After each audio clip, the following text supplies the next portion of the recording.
Ya, salam Jas Indo. Kembali lagi gue dengan sepak bola lokal. Sekarang gue bahas timnas. Orang netizen Just Talkers banyak yang bertanya kenapa gue nggak bikin video lawan Laos Kamboja. Nah, alasannya very simple. Mereka kedua itu bukan lawan Indonesia, nggak sepadan. Maka dari itu gue bilang ini pasti menang dan gak seru lagi. Kenapa? Pada saat lu ketemu tim yang terlalu lemah, titik lemahnya Indonesia ini gak kelihatan, gak bisa kita bahas. Oke? Ketemu Vietnam itu lebih bagus, jelas. Dari data aja 25 shots banding 1. Dari situ aja udah kelihatan. Nah, ternyata kita memang parkir bis. Itu hak Sintayong. Oke, dan gue rasa nggak ada masalah ketemu tim yang kuat bermain pragmatis karena dalam turnamen tujuannya adalah hasil, karena ini turnamen, oke. Dan mereka berhasil menahan 0-0 ketemu Malaysia. Kebetulan gue tadi babak pertama pas selesai itu gue main bola, jadi babak kedua gue nonton dan gue lihat highlightsnya babak pertama. Nah, kalau dibilang berdasarkan babak kedua, kalau dibilang layak menang, ya layak menang. Karena Malaysia terlalu jelek dari sisi eksekusi, oke. Nah, gol kita itu keren-keren banget, terutama bahkan golnya Elkan Bagot itu keren juga. Itu nggak gampang juga. Terus golnya yang Arhan yang shooting, gol pertama Irfan, itu semua keren lah. Gerakan dari Kambuaya, di passing ke tengah itu kayak gol futsal lah, ke lini kedua nggak langsung ke depan, jadi nggak asal passing tapi lihat dulu temennya di mana baru passing akurat. Gol pertama itu harusnya jauh lebih banyak seperti itu, oke. Feeling gue itu yang diinginkan oleh Sintayong, tapi kita juga harus sadar kualitas pemain kita. Ini gue kasih contoh, mungkin nggak apple to apple, tapi untuk gue bisa menjadikan parameter. Vietnam, dimana kita diobok-obok oleh Vietnam, ya. Vietnam itu di kualifikasi Piala Dunia, mereka lolos grup, masuk di, kalau nggak salah ada 6-7 negara, ya lupa gue. Timur Tengah atau 6, Timur Tengah sama Korea dan Vietnam. Itu 0 point kalau nggak salah, atau mungkin sekali seri. Tapi intinya diobok-obok Vietnam, nggak ada apa-apanya. Okay. Bahkan kebobolan banyak, cetak gol dikit. Nah, artinya Vietnam ini di level Asia pun masih nggak bisa ngelawan. Hanya di ASEAN bisa ngelawan. Hanya di ASEAN levelnya lebih tinggi daripada Indonesia, mungkin selevel dengan Thailand. Ya. Jadi lu tahu sendiri betapa jeleknya kualitas pemain kita kalau nggak bisa ngelawan Vietnam yang di Asia aja diobok-obok. Oke. Padahal yang di ASEAN 6 grup itu yang lolos nanti Korea atau siapa, Jepang, whatever lah, atau Arab, itu nanti di Piala Dunia juga diobok-obok. Kalian lihat aja ntar. Jadi memang level kita itu sangat rendah, tapi kita fokus ke AFF dulu, ya. Kita tahu bahwa Malaysia, Vietnam dan Thailand itu pada saat ini rajanya. Kita juga tahu bahwa Indonesia itu sering jadi runner up masuk. Nah, beruntung tadi kita jadi juara grup, jadi nggak ketemu Thailand, tapi ketemu Singapura. Singapura tuan rumah, berada di, kalahnya lawan Thailand doang, berada di grup runner up. Thailand sapu bersih, menang semua.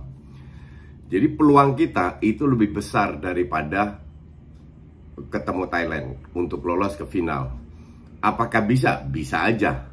Cuman intinya kan adalah satu, seberapa jauh pemain ini bisa menjalankan instruksinya Sintayong. Gue itu baca interview Sintayong, gue lupa match pertama atau kedua, ketemu Laos atau Kamboja, gue lupa. Kamboja kalau nggak salah. Sintayong bilang pemain ini tidak menjalankan instruksi saya tidak sampai 50%. Dan jujur dari match tadi itu terlalu banyak long ball menurut gue.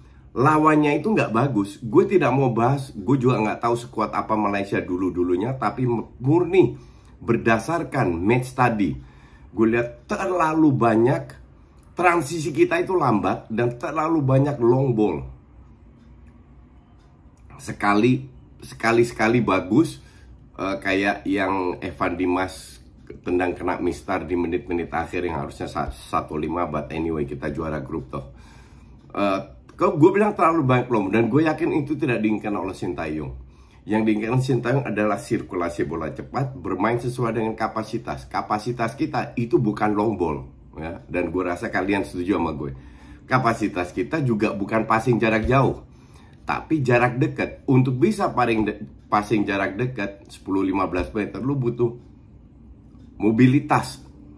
Dan ini masih jadi PR. Gue tidak tahu apakah masalah fisik yang belum atau pemain kecapean, atau masalah kebiasaan yang harus dirubah, main di klub beda dengan di timnas beda. Nah, ini yang menjadi PR besar buat Sintayong untuk merubah paradigma para pemain timnas ini, bahwa mereka harus bermain berbeda dengan di klub masing-masing. Oke. Itu nggak gampang, ya. Gue tidak kenal pemain yang ada di situ. Mungkin Ezra Walian yang gue tahu. Terus Evan Dimas, Irfan Jaya, Arhan, Kamboe, nggak tahu gue. Jujur aja, gue nggak tahu. Bahkan kipernya itu nggak tahu juga gue. Nah, dan nggak penting juga. Jadi gue bisa menilai berdasarkan apa yang gue lihat. Gue nggak tahu sejarah mereka gimana, pemain seperti apa. Gue lihat juga di samping sisi negatif, gue lihat ada banyak hal yang positif. Kalau Indonesia pun kalah, nggak masuk final, apapun hasilnya dalam AFF ini, gue bilang pertahankan Sintayong. Kenapa? Satu, nggak ada pelatih itu tukang sulap. Jadi untuk gue baca statement dari orang PSSI, gue lupa bilang, ya Sintayong tahu konsekuensinya kalau nggak jadi juara mungkin bisa dipecat. Untuk gue sih aneh. Lu mau sampai kapan nggak juara AFF pecat, nggak juara AFF pecat, sementara kita nggak pernah juara AFF? Sesimpel itu. Jadi what makes you think satu orang bisa membuat tim ini jadi juara AFF? Ya, satu. Kedua, ini tim muda. Beda kalau yang senior gue masih kenal, tahu mereka, lihat, pernah melihat mereka lah, kapasitas mereka. Kalau si Rico Simanjuntak main, Greg main, atau Lili Pali main, gue masih tahu kualitas mereka. Oke. Kalau tim muda ini nyaris nggak ada, which is good. Dalam arti Sintayong melihat level kita itu baru bukan di AFF. Kita bentuk tim ini menjadi pondasi, walaupun tetap ada yang keluar masuk dari pemain. Tim intinya menjadi pondasi untuk menuju ke kualifikasi Piala Asia, dan targetnya adalah lolos Piala Asia. Kalau tim ini bisa lolos Piala Asia, itu udah luar biasa, ya. Jadi ini hanya mid target, target menengah, bukan end target. Maka dari itu kalau kita nggak juara, gue mohon dengan teman-teman para fans Indonesia, jangan dihujat, jangan udah terima aja lah. Kita harus realistis kok. Kita nggak pernah juara AFF, ya kan? Bahwa kita mau juara, ya itu semua orang mau jadi juara, tapi juara kan hanya cuma satu. Kalau lo nggak juara bukan berarti lo main jelek kan. Nah, ini yang kita lihat, ini yang gue lihat adalah proses pemain muda.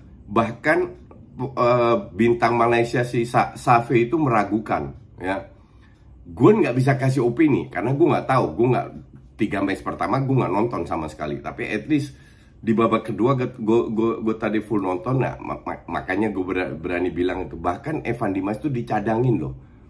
Gue rasa itu hal yang berani, nggak banyak pelatih berani mencadangkan pemain bintang yang sudah dikenal. Dan terbukti berhasil. Artinya Sintayong menunjukkan, ya kalau lu lagi, atau gue nggak butuh lu, atau lu lagi jelek, ya gue cadangin lu, I don't care. Oke. Jadi untuk gue sih, satu, pertahankan Sintayong, dan lebih meningkatkan, lebih efisien.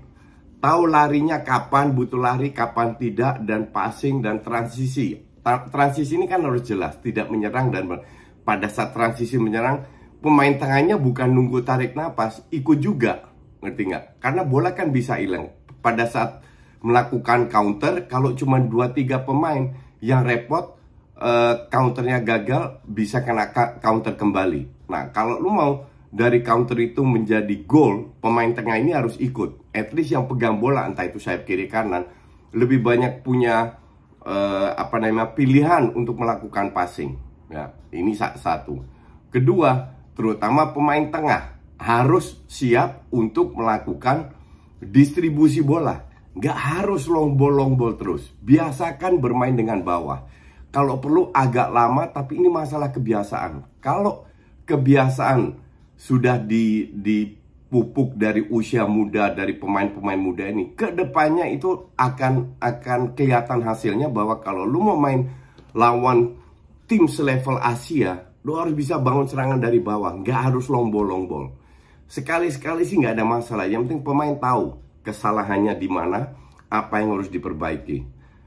Ini karena pertandingan ini kan bukan hanya menang kalah, tapi juga masalah emosi karena lawannya Malaysia, musuh bebuyutan. Gue tidak merasakan itu. Tapi untuk kalian, udahlah, ini udah menang, case close, fokus ke next match. Next match itu Singapura, pasti pakai beberapa pemain naturalisasi, main di kandang sendiri pula, oke? Nah, ini harus diwaspadai oleh pemain Indonesia. Yang ini sudah lewat, mereka besok harus fokus ke match lawan, atau lusa atau berapa hari kemudian, match lawan Singapura agar bisa ketemu di final. Pada saat ketemu final, I don't care mau ketemu Vietnam lah, Thailand, nggak penting. Yang penting fokus ke Singapura dulu dan ikutin instruksinya Sintayong. Yang jelas gue bilang feeling gue sih ini instruksinya udah benar, karena red line-nya itu sudah kelihatan, terutama dari gol pertama itu adalah gol set play yang bisa dilatih, oke? Nah, gol-gol kayak begitu, gue pengen lihat lebih banyak. Pada saat lu melakukan gol dengan sebuah set play, kombinasi yang bagus, percaya diri lu pasti meningkat. Kalau percaya diri lu meningkat, gol-gol kayak begitu akan lebih baik, karena kekuatan Indonesia di situ. Short combination, bukan long ball, bukan main adu fisik dan lain-lain. Oke? Nanti gue usahakan full nonton 90%, 90 menit di lawan Singapura. Tapi kembali jamnya gue nggak berani janji, ya. Anyway, thanks for watching.